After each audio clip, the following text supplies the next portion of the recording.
And we're going. We're live, y'all. Let's Are go. we we're recording? Is it working? It's Hello? working. Hello? Is anybody This is the intro. there? This This the is the intro? This is intro. the intro. This is the Yes, intro. This is it how the is. intro works. 1 2 1 2. Like it's like a rap thing. What up, guys? Welcome to the show. I don't know what we're doing today. Welcome to the show. This is Cars and Kicks. I am Jacques Slade, and we have a very, very special episode for you guys today. One of the coolest people that I know is going to join us on the show. She does things that honestly I wish I could do, but I'm probably too scared to do. Um, the other people on this podcast, they're probably not as scared because they have experience in that world. I don't. I'm the sneaker guy. That's the reason why I'm here. But we appreciate you guys for joining us. A really, really good episode coming up. Um, let's get the show started. But first, my co-host Eric, Nick, tell them about yourselves, and then you guys can lead into our guest because I feel like Eric has the better intro for her than what I just said. Nick, you can go next, and then I'll do Yeah, that, and then naturally segue into it somehow. I mean, I'm kind of the cars and kick side of this whole podcast, but I'll be honest. Our guest today probably is. I'm definitely scared of the things she does for a living. As much as I would like to pretend like I'm not, I've seen. Yeah, that's all. I'll toss it to Eric now.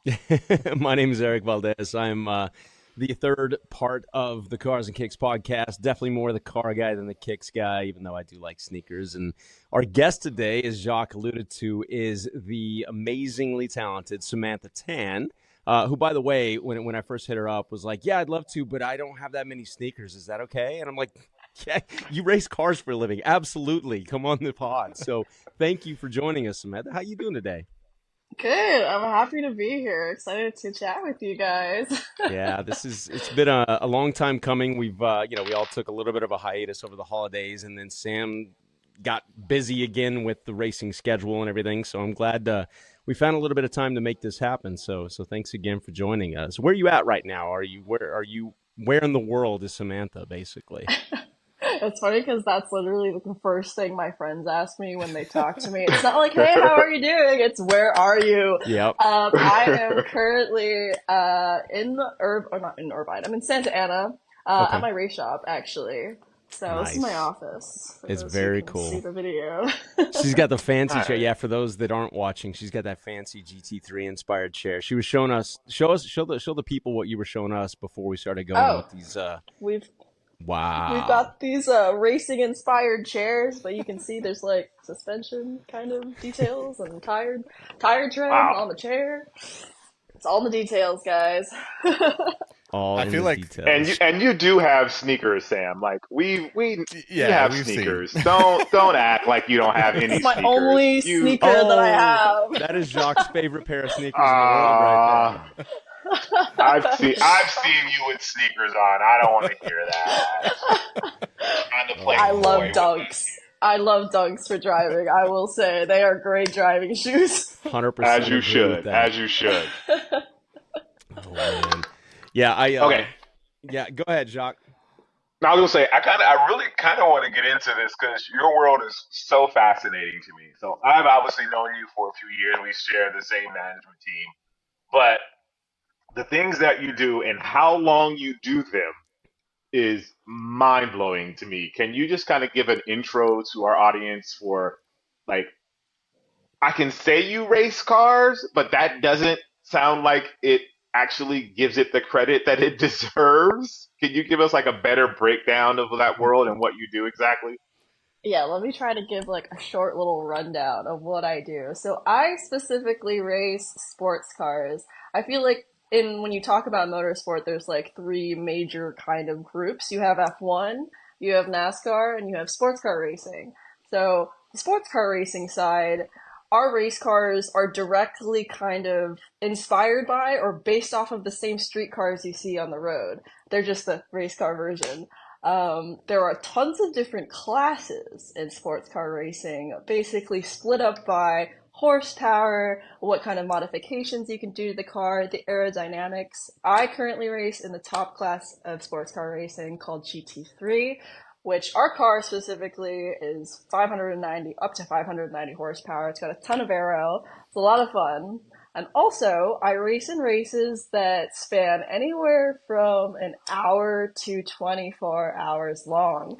And those 24-hour races, it's not just me in the car.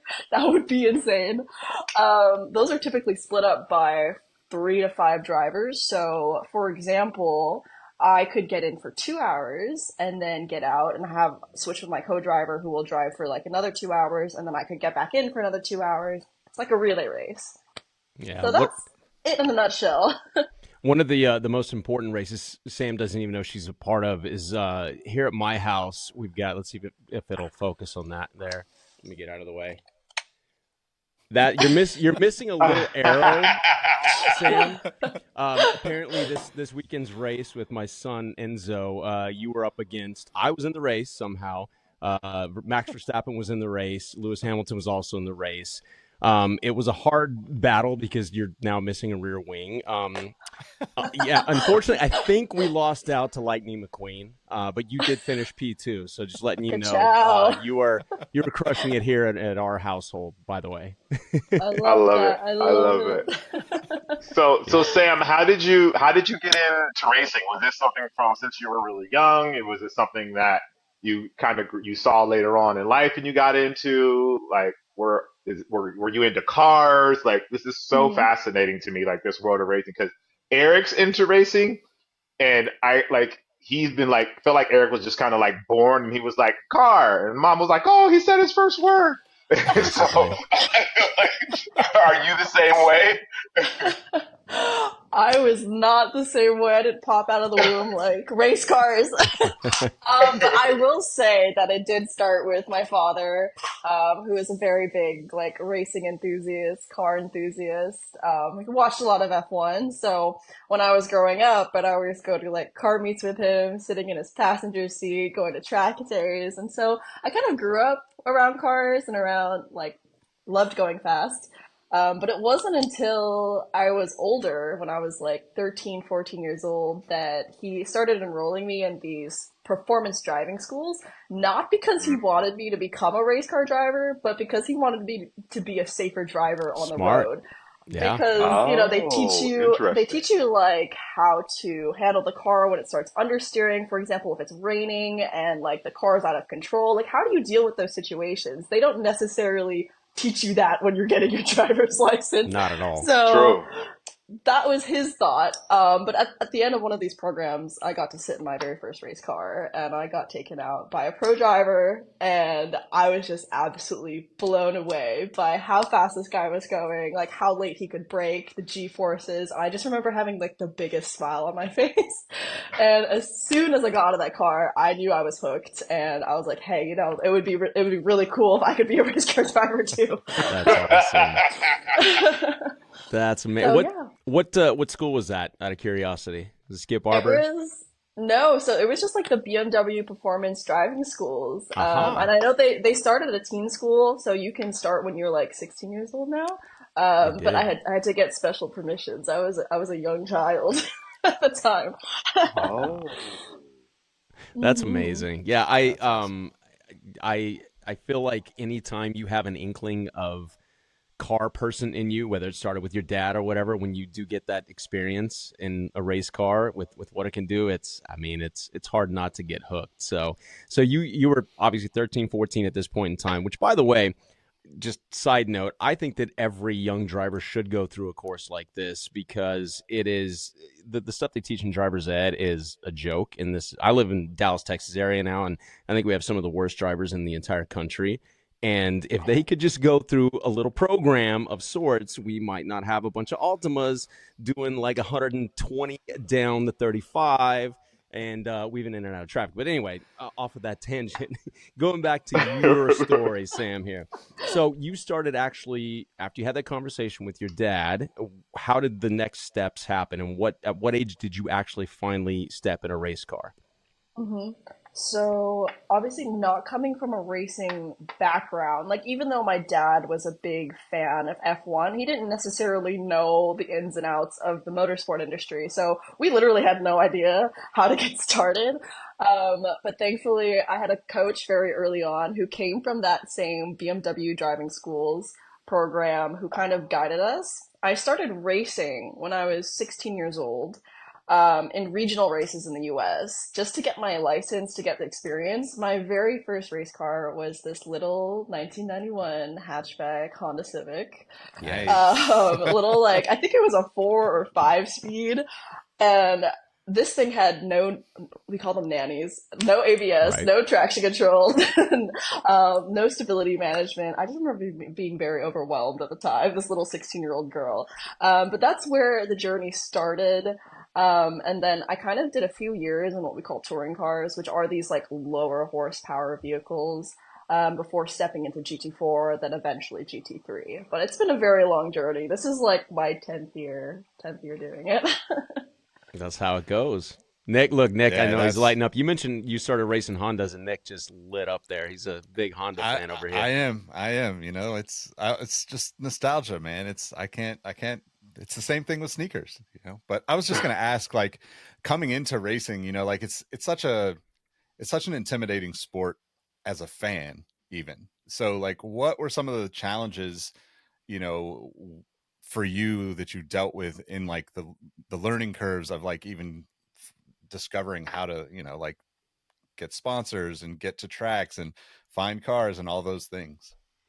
I think there's like a ton of challenges, especially like early in my career. Like coming out of track day specifically, what you learn is like the optimal line, for example, and how to like yeah, maneuver the car, but not necessarily wheel to wheel racing. Like how do Yeah. you navigate being around other cars and stuff. So I think at the beginning of my career, that was probably the most overwhelming part, and also learning how to handle the car without traction control or anything like that. Um, and also, I always talk about this, being the only girl in the paddock. Hmm. That was very intimidating. Racing is very male dominated. And I think I, like, especially early in my career when I was a teenager, often attributed, like, my lack of skill or making mistakes to my gender rather than me just having a bad day. Yeah. Mostly just because I couldn't, like, look at another, like, successful female racer and being like, oh, because she did it, like, I can do it too. Um, and then on top of that, I think navigating the sponsorship space, like learning that to be a race car driver, you need to be the full package. You need to learn how to handle the business side of things, how to market yourself effectively to be able to gain sponsorship because sadly, it is the name of the game. Like, motorsport is one of the most expensive sports in the world to compete in, and if you don't have sponsorship, you simply just can't compete. Yep. Yeah. Now you touched on a few things there, and we'll talk more about the entire journey as a whole. But you know, you've gone from taking this driver's course to stepping into a Honda to now not just driving but running an entire operation. And you know, you mentioned learning the ins and outs of all these areas, the marketing side of it, the business side of it, etc. At what point did you decide that you wanted to do more than just drive? Oh, yeah. So, funnily enough, the race team that I own and partially run now came out of necessity back in 2016, 2017. Most race car drivers will rent a car from a team rather than owning the car themselves. Hmm. But this specific year, you paid for the whole season. We were locked in. It was another Civic, by the way. Nice. But it was a newer Civic. It was like a 2015 or 2016 Civic. Anyway, the team, after the first weekend, went into receivership. Like, they went bankrupt. And they had no way of paying us back for the season, essentially. So they gave us the race car. Oh, Wow. And we were like, oh, great. Like, what do we do now? Like, we have no wow. team to run the car. Obviously, I still wanted to race. So thankfully, we partnered up with another Canadian team at the time. But that's where the Samantha Tan Racing kind of team started. Um, yeah, it's crazy, crazy journey. Um, So, but so, yeah, I know, guys, I just have a question. How do race car drivers get paid? Is it just like you win and you Very get good question, Jacques. So it's a very incredibly small percentage of drivers that do end up getting paid by a manufacturer or by a team to actually race professionally. And those are what we call factory drivers. I think the majority of F1 drivers are paid. Some of them I think pay to get in still. Mm-hmm. But I would say 99% of race car drivers pay to race. Yep. Really? Like Jacques' mind is Yes. blown. Yes. It is not good business practice to to pursue a career as a race car driver, Jacques. We've alluded to a little bit of this just through my journey, which has not been anywhere remotely close to Samantha's success in motorsport. But that was my thing early on too. For me, it was always, I either wanted to entertain people or race cars, and I ended up working at the Bondurant School as an instructor, making like $9 an hour just to be around people that maybe had the potential to sponsor me, et cetera. And out of all of us that worked back then, very talented drivers, the most, and it's a bunch of us, but the only one that anybody really even recognizes that's still doing it at this point is probably Michael McDowell, who won, the Daytona 500 a couple of years ago, et cetera. And to Samantha's point, now I'll let her continue on this, but yeah, Jacques, most people pay to get in a car. And now when I say pay, it can either come out of pocket. You've got the gentleman drivers that are just wealthy businessmen, et cetera, that's their passion. It's like going to the golf course and they'd rather spend money on a race weekend than, going and playing golf all weekend. And then you got people that just love it, that are fast and talented, but don't have the means. And that is where the whole sponsorship thing comes into play. And so, Samantha, with you running the team now, since you've known both sides of things, having to kind of go out and market yourself and get sponsorship money, et cetera, for your own journey, how do you handle the other side of it now when you've got drivers coming to you? Because you guys have had some pretty decent success, and once you do that, you're going to get more talented eyeballs on you, so to speak. And how do you filter through these paid drivers and kind of decide who you want to partner with? Yeah, I mean, we've been very lucky. It's always been a goal of mine in creating this team to essentially offer opportunities to young talent that are just breaking into the industry. So thankfully, we've had a lot of young drivers come onto the team. But last year specifically, we had the opportunity to run my good friend Varun and Bill Oberlin, who, for those who don't know, he is Legend. he is a Yes. legend. I mean, he's one of the most famous BMW drivers in my opinion, because he has so many wins, so many wins. One of the most successful guys, but it was just an absolute honor to have him on the team, and it showed me how far we've come. Being one of the smallest teams on the grid was never easy, going up against teams that have this kind of big budget that are able to spend money on, testing, better parts, cars, etc., etc. But still, us coming out on top has been the cherry on top for us. Yeah. So my experience obviously with racing is limited to the Daytona 500, F1, and Drive to Survive. So forgive me Good foundation. if these are super ignorant questions, but so like you guys are winning now, like your team's winning.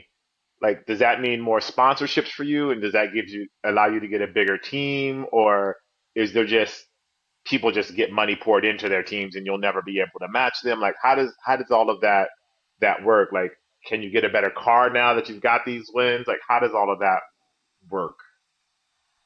Oh, I think it's a tough reality to face that in motorsports specifically, even if you are successful, that doesn't necessarily mean that you're going to get an extra opportunity or additional sponsorship. It's just a tough pill to swallow. But I will say that being successful in my career has helped me establish my team, but also gain more sponsorships personally. For example, my global ambassadorship with BMW, they came on Yep. board because it was like not only are we doing things differently on the media side and we have a big social media following, it was also that we were getting the results. Mm. So kind of being the whole package, like I mentioned previously. Yeah, you touched on something that I wanted to get to there is parlaying this into something bigger than just a race car driver, than just what happens on the track. But walk us through how that conversation went with BMW. How did you end up going from racing Hondas to then racing BMWs to racing BMWs on a global platform at their highest level, in sports car racing, the GT3 class, to now representing the brand as a whole globally? Like, that's a huge journey right there, and a huge accomplishment, by the way. So shouts out to Yeah. you, and shouts out to Ray, our manager. We three of us share that manager, and I know he had a big hand in all of that. So give us the lowdown on how you parlayed all this into that position. Yes, it's been a full circle moment for me with BMW. They're also kind of the reason why I got into racing, or it's the car that sparked that passion for racing for me, and like Yeah. car culture, for example. It was obviously the BMW performance driving schools that I first got involved in, and my dad's first kind of sports car was the BMW E36 M3 I'm looking that for I one just of those right have. now, by the way. If anybody's listening and has one for sale, just hit Hit me him up. up, hit him up, hit up Eric. But yeah, some of my earliest childhood memories are like sitting passenger in that car being driven to school. So transitioning into the racing side, I mean, it was always the goal for me to race with BMW. So when we started the team, which I co-owned with my father, we got two of the brand new M235 IRs, which were BMW race cars, and it was kind of their first year doing these entry level race cars.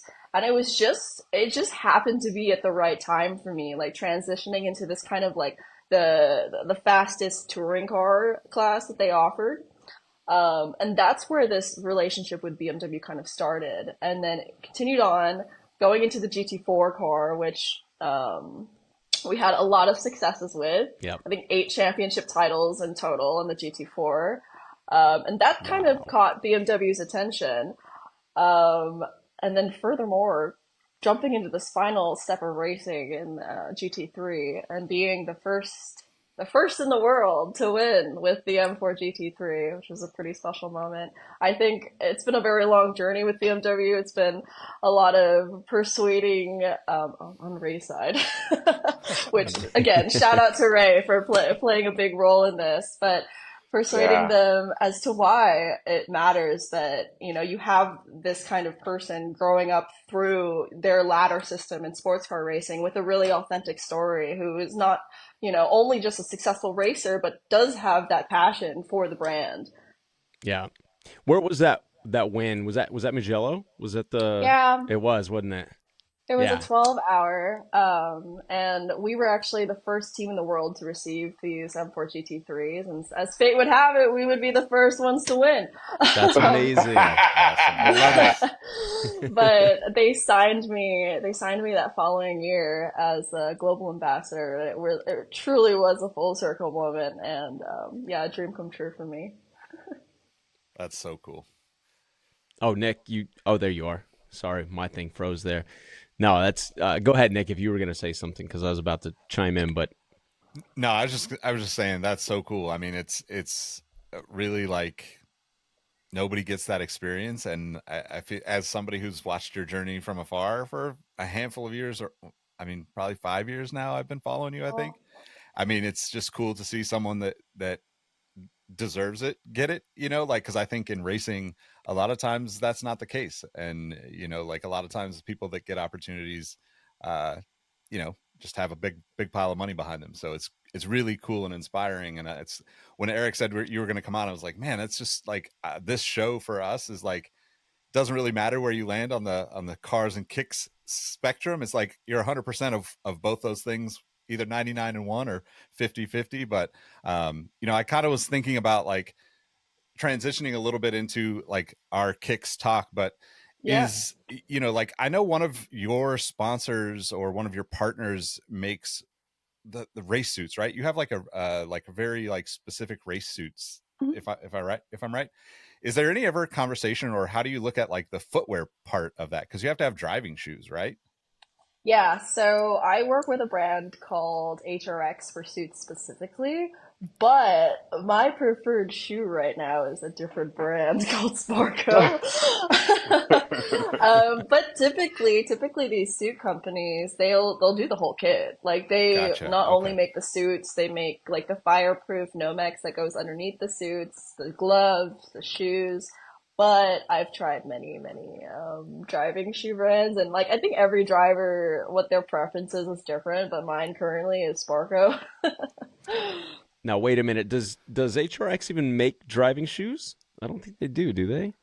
They make racing I mean, shoes. racing. Yeah, Yeah. racing shoes. Yes, Okay. yes, they do. But I don't think they're very like marketed because I also did not know they made shoes until they were like, "Oh, we also make shoes." Yeah.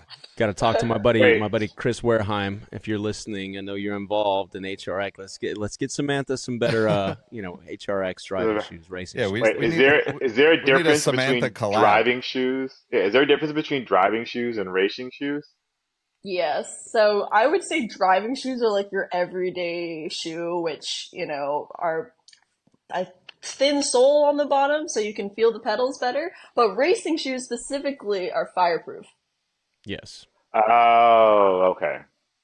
Got you. Those, That makes sense. Jacques, the like the Puma Speed Cats that you see that are there's not a whole lot of sole to them at all. They're not necessarily the most comfortable to walk around in, but that's to Samantha's point. It gives you better feel on the pedals, etc. But you wouldn't want to light a fire on under the Speed Cats because it would not bode well for Got your you. feet. Got you. Do But you I get to do think, customize your suit at all? oh yeah, I am very central in the design of my suits. Actually, Love I that. design I That's design cool. them. I work with like a designer, but I tell him like these are the colors I want. This is how I want it to look, and yeah, it's central to the brand. It Central to the really No, is. brand. It's Absolutely. Yeah. yeah. massive form Is of that a big self-expression. thing? Oh, what is the big thing? The like designing your own suit, is that like a big thing in the space? Like kind of like people customize their sneakers. Like is your Yeah. suit kind of like a like oh damn like oh her suit's crazy like is that like a conversation kind of thing? I think sometimes if you go pretty crazy, you can do like sublimated racing suits now where you can literally have any design you want. But part of, having our own team means that I'm able to design everything from the race suits to the race car liveries. And something we've always tried to do is be different. If you've ever seen the cars, they are very different than what the typical race car looks like. We call them like our art cars. They're inspired by the BMW art cars. But the suit specifically, I think again, it's all about setting yourself apart from everybody else. Which, by the way, if you guys aren't familiar, anybody listening, I know Jacques knows all about this, so I won't call him out. But anybody listening that's not familiar with the BMW Art Car program throughout history, do Google's go look at them because it really is. Even though I guess you can't officially say Samantha's cars are part of the Art Car program, but they really do fit in with that whole lineage and everything. And that's again, I think that's why my son Enzo just loves this one because this livery is just I can't focus again, but it's I've awesome, like got the you. colors and everything. Oh, she's got it in the case, and she's still got a wing on that one, so Yeah. a lot more downforce. Yeah. That's super Yeah. cool.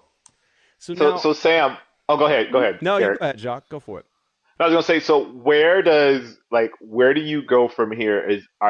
Is this the and forgive me if I'm saying this wrong, is this the class that you want to race in for like the rest of your career, or do you want to move to another class? I don't want to say higher or lower. I don't know what the proper rankings, but would you move to a different class of racing from here, or is this where you feel like you will exist? I this is where I think every sports car racer wants to be is in GT3. It's where you have the most competitive fields. Like this is where all those factory drivers, which are manufacturer hired drivers, this is the class that they race in. So you really are in the most like competitive field. So this is where I do want to be. And I think once you like reach the GT3 level, now it's like, oh, what races do you want to win? Right. Like what specific events do you want to win? And my specific ultimate goal is the 24-hour of Le Mans, which if you've seen Ford versus Ferrari, it is that race in that movie. Yeah, That's a bucket list for, I Yeah. think, any race car driver, regardless of discipline. I mean, that's why you see, F1 drivers that retire that still go on to race prototypes at 24 Hours of Le Mans. And Daytona, again, is another one. You have competed in the 24 Hours of Daytona, yeah? I have not You yet, have not. You did. but That's right. fingers crossed. Fingers crossed. I'll do that soon. I did have the opportunity to compete there earlier this year. It was my season kickoff, That's right. so that That's was what it really was. cool. Yeah.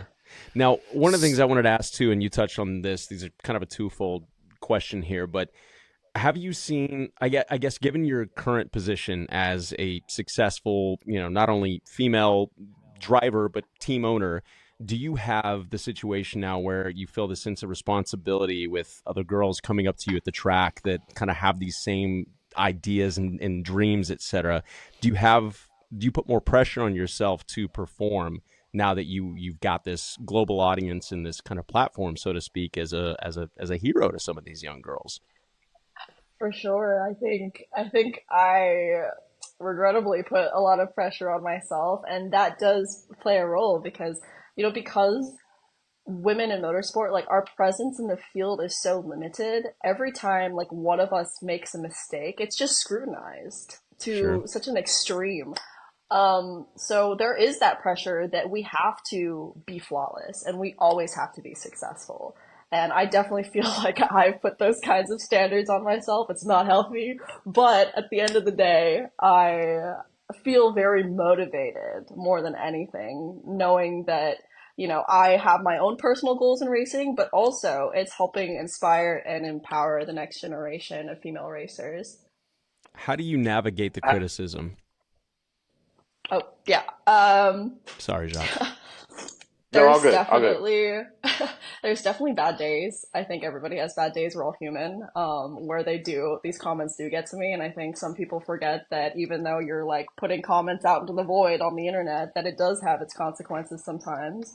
But at the end of the day, I try to convert that into fuel to fuel the fire. It's a big motivation for me. And I think one of the greatest feelings is being able to prove my haters wrong. I love Yes, this. Love Yep. that. this is the energy I came for. Have you seen the presence of women in the sport and in particular in the races that you race? Have you seen that grow over the years since you started, or does it still seem like it's pretty minimal? Yes, so as I mentioned previously, I was so used to being like the only girl in the paddock, literally just never ever seeing like another female driver, but now it's changed. It's changed so much. There's still so much work to be done, but it's so encouraging to see women not only in the roles of drivers, but as engineers, as crew, like in marketing, management, like you name it, all these different roles in motorsport. And again, we still have a lot of work to do, but we're going in the right direction. Love that. That's cool. That's dope. I'm glad. I'm glad you're a big part of that. So I want to transition a little bit about the racing more on like the actual like the act of racing. Mhm. What is the most challenging part of the actual process of the race? Like, and when you're in the race, like, what's the most challenging part there? I think it's maintaining the mental focus for the entire stint, especially when you're dealing with the physicality of racing. For example, like the G forces you have to undergo throughout the race, the heat tolerance you need. It can get up to 130 degrees Fahrenheit in the cockpit. And you're wearing these three layers of fireproof clothing. You've got your balaclava on, your helmet on, you're strapped in. It feels a little bit claustrophobic. I personally lose like 2 pounds of water weight during a 2 hour stint. So there's a lot of physicality in it. And it's, again, maintaining that mental focus despite all of those things and just keeping your head cool, being patient and really trying to maximize on the mistakes that everybody else is making because they can't keep their mental focus. Wow. Whoa, I didn't realize. I mean, that that just blows. Wait, so this is gonna be this is gonna be a really stupid question. Wait, so there's No, no air no. conditioning, is what you're telling me while you're racing these cars? the AC unit is typically very heavy, so in the majority of race cars, there is no AC. But in some GT3 cars now, like mine, we do have AC, but it is not the greatest AC. I will say, if the cars are very smart nowadays. If it thinks that it's using too much power to use towards the AC, it will actually shut off the AC. It's not a comfortable place to be, Jacques. Yeah, definitely. Yeah, Definitely. like this just sounds really So, uncomfortable right now. That's all I'm getting exactly. is that you're like sweating inside of this suit the whole time, driving around, smelling oil, smelling burning rubber tires, and you have to focus on driving while your body is going through this like extreme heat and sweat and like a it's like you got out of the pool and you got in the car and start driving and now you're like full clothes on. I'm I'm confused. I'm confused, Sam. I'm just Yeah, imagine Jacques if okay, let's say since you play a lot of golf, right? Like you hit a bad shot, right? Well, you got a little bit, you got a nice little breeze, some birds chirping around you. You got the homies to hype you up and you get to walk, 150, 200 yards to wherever you shank the ball and you got that time to think about how am I going to redo this? How am I going to refocus? In Sam's case, you put a little too much power in coming out of the corner, slide sideways, drop a tire or whatever. Well, now all of a sudden you've got 30 other people around you that all want to take you out because they're looking for that mental focus slip up that she just mentioned. And it's 130 degrees in the car. There are no birds chirping, and you got to stay focused. Otherwise, it's over. Like that, just to put it lightly. Is that fair? Is that a fair assessment, Sam? Yeah, that was spot on. like Like, don't panic. this just doesn't feel comfortable. It just doesn't Yeah. feel comfortable. I'm like you guys are taking some of the joy out of what I thought racing was. You guys are just taking it away right now. Like just like, oh, this it's fun. Like the wind's blowing through and you feel the air in your face and you're driving real fast, you're going around corners and try not to run anybody over or anything, like run into anybody. They're like, no, it's hot as hell inside of this car and you're uncomfortable. But you gotta Oh stay man, focused. man. So S- Sam, go ahead, Nick, because you haven't chimed in much here. I feel like Jacques and I are talking a lot about Well, this. And no, sorry these, about and that, you've buddy. you guys have had some great questions, but I'm curious if there's like practices for that mental fortitude to get through those things, right? Because like from the outside, like most people probably have the experience that Jacques has, where it's like it just seems like fun to drive a car that fast, but like it has to take daily some sort of rituals to get to that level. I would assume, right? There's got to be some sort of thing Yeah, that you're doing. for sure. If you are a team with big budget, you could probably go out and test the race car at any time and kind of build on that endurance. But for me, we don't have the biggest budget. We can't go and race cars every single day. So for most people, I think that we just go to the gym. We just go to the gym, Yeah. do a lot of cardiovascular endurance, aka like just like running, biking, rowing machine, and essentially, yeah, just building that cardio. Hot yoga is a great option to kind of start feeling what it's like in the car Smart. and trying to keep that mental focus. Breathing exercises, I guess. And other than that, simulator training is how I train now. Is there like you said you lose like 2 pounds of water weight? Do you have to have like a specific diet? Do you have to make sure you weigh a certain amount like before a race kind of thing? Is it that strict? So there is no like specific weight you have to be. But you'd want to be as light as possible because in some series, for example, they weigh in at 1 point for the whole weekend. So if you eat lunch, go weigh in, and then actually like if you're lighter on your water weight during the race, you'll be lighter throughout the whole stint. It's kind of the strategy, the secret strats out here. But don't want to be exposing myself. Um, but no, there's no specific weight that you have to weigh in at. Yeah, I think the Got it. minimums are on the overall car and driver situation, Jacques. So like Sam said, that's a good tip right there. Like eat a huge lunch before weigh-in, and then suddenly you're 10 pounds lighter throughout the weekend. It's It's a good way to gain a few tenths here and there. No, literally last year they'd be like, okay, it's time to go in, like weigh in. You go, you eat lunch, and then you try to chug as much water as possible.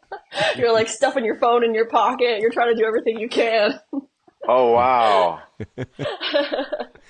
Oh that's man. incredible. That's incredible. Are the cars so like if BMW sponsors another team, does BMW only sponsor your team? They sponsor multiple teams. They sponsor Okay, multiple teams. so does everyone have the same car, or is there like a different engine or a different wind thingy on the back, or a tail, or a bumper, or material that the cars are made out of? Like, are all those things the same, or is that all different? You're on the right track. So every race car is what we call homologated by the racing like sanctioning body, meaning that every BMW car is the same built, but there are specific kinds of setup changes you are allowed to do based on the ruling of that specific series. So, for example, we can play around with the wing angle, which will change how much grip we have into high speed corners and how much speed we have going down the straights. We can play around with the suspension and the sway bars and even like the tire pressures a little bit. There's a lot of things that you can change in every team, for example, to be more competitive in specific areas than others. But in general, the car is built the same way. Hopefully that Interesting. makes sense. No, no. So that because I'm sure because I want to determine like in F1, which is my only point of reference. So forgive me if that's just totally wrong. They're always talking about the car is kind of built for max, and that's why the number two driver never wins because it's more of like a max built car as opposed to building two different cars. Or they'll be like, Alpine has a fast car this year versus the Mercedes car, and it's like aren't all these cars built to the same spec? So why is this one faster than this one?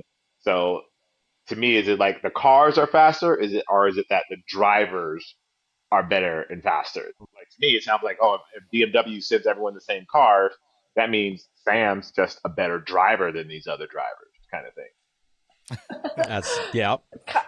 Kind of the same idea. So in sports car racing specifically, we're not just competing against other BMWs, for example. We have other manufacturer cars competing like Ferrari, Lamborghini, McLaren, you name it. So all of these cars are built differently, but the series kind of enacts this thing called balance of performance where they'll either limit the amount of power you have or add more weight to the car. For the BMW specifically, we are known to have a really strong straight line speed. So they typically will, for example, limit our power or add more weight to combat that and balance it out with the other cars in the series that, may be better in the corners, for example. Does that make sense? Yeah, yeah, yeah. So I And have so a that follow up. that go ahead, Nick. I have a follow up to that, like, partnership with BMW that you talked about, because kind of like thinking about the way like the sneaker world works. If an athlete has a deal with Nike, then Nike's gonna shower them with every Nike product they have, basically, and they're gonna always have Nike represented wherever they go.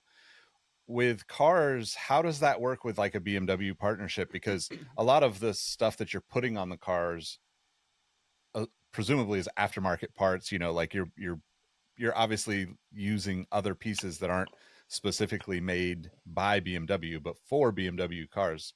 So is there a lot of like back and forth with them when you're thinking about like modifications that you might have to make or upgrades or whatever down the road? Everything on the GT3 at least is homologated again. So Okay. like everything, like the suspension, for example, is a very specific brand that we have to use. The only kind of differences in terms of consumables that we are allowed to like choose what we want is oil, like brakes, for example. Okay. Even the tires are homologated, so we can't change those. Oh wow. Um, mhm. Yeah. Yeah, well, look, I know we've taken up a lot of your time. We'll wrap this up here shortly, but before we do, we've talked a lot about racing, which is obviously, it is a big part of who you are. But I just for those listening that aren't necessarily familiar, they now know you're a race car driver. Tell them a bit about Samantha off track, because I've seen just via Instagram, etc. There's some other talents there. You're really good at the piano, for example. You are becoming this like beyond just a global BMW ambassador. You've created a brand for yourself that just seems to be skyrocketing. So tell us a bit about Samantha off track. Yeah, like you mentioned, I've been a classical pianist ever since I was like 5 years old. So music is a very big part of my life, and I at one point in my life thought about pursuing music, but that didn't go as planned. I also do a lot of art, or I used to. I don't really have as much time anymore, but I always say that, I'm a creative at heart, and the way that I've changed to express that creativity is either through like the racing designs, my fashion. I'm super into makeup and beauty. Um, yeah, it's been a fun time. What would be some advice that you could give to like younger girls out there, whether it's motorsports that they want to pursue or whether it's just about being a successful woman in whatever industry they choose? Because as you mentioned, and as we're all aware, it is, a very male dominant world. And to achieve the success that you've achieved, on track, and now everything you're doing off track is no small feat. So what's some advice you could give to some of the younger girls out there? Ooh, and I think I would say this to my younger self as well, but being a disruptor means that you're gonna face adversity, but let that be encouragement that you're doing something right. I like that. Yeah, Well I said. love that. How do you balance like because you have a really great social media presence as well, but you're also I shouldn't say kind of you're also a racer and a team owner. How do you how do you balance those two worlds? Because they seem so different from each other. Sorry, you said balancing racing and what? Like your social presence, because you have like a really huge Mm. social presence, but then you also have like this real life racing life. Like how do you balance those two lives and bring those together? Yeah, I think the whole concept of time management became very real to me when I was a full-time college student and I was balancing a full-time racing career. And at some point, oh God, it was like full burnout, but it really taught me how to be organized and how to manage my time. And, social media for me has become an incredible way for me to connect with my community and really show people the behind the scenes of racing. So it's always just like super cool for me as a creator to just show people like, oh, what do I do behind the scenes and bring them along with the journey, bring them along on the journey with me. That's sick. That's sick. What's the end goal for Samantha? Where's Samantha in 5 years, 10 years from now? Le Mans winner, you heard it here. Yes. Yes. Yes. Aside from all the big like 24-hour races that I want to win, I really want to put together my own kind of junior program, whether just again to help young talent break into the industry, to be a mentor in the same way that I didn't feel like I really had a mentor when I first started, and I want to be that person for other people. Very cool. I like that. Very cool. Well, Samantha, I really appreciate you coming on. I know you've got a really busy schedule. What's the next race on the schedule for you, so everybody can kind of tune in and watch STR dominate on the track?